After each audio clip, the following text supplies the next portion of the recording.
Black box pesawat ATR 42500 yang ditemukan tim SAR gabungan pada Rabu 21 Januari 2026 resmi diserahkan kepada Kepala Basarnas Marsikal Madya TNI Muhammad Syafi'i.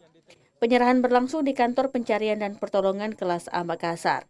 Black box yang terdiri dari flight data recorder dan cockpit voice recorder dibawa langsung dari lokasi operasi pencarian oleh Panglima Kodam 14 Hasanuddin, Mayor Jenderal TNI Bangunawoko.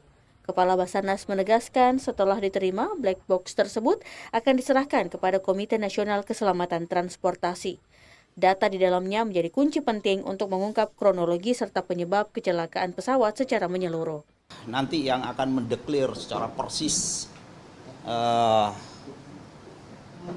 yang mana yang voice recorder dan yang mana yang data recorder, nanti tentunya semuanya yang berhak adalah KNKT.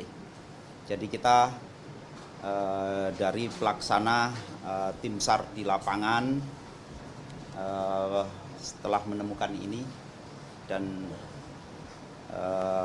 teman-teman juga sudah melihat ini, langsung disampaikan oleh Pangdam kepada saya, dan nanti akan kita serahkan. Penyerahan black box ini menjadi salah satu tahapan krusial dalam penanganan kecelakaan pesawat ATR 42500, sekaligus menegaskan sinergi lintas unsur dalam operasi pencarian dan pertolongan di medan yang ekstrim serta cuaca yang menantang.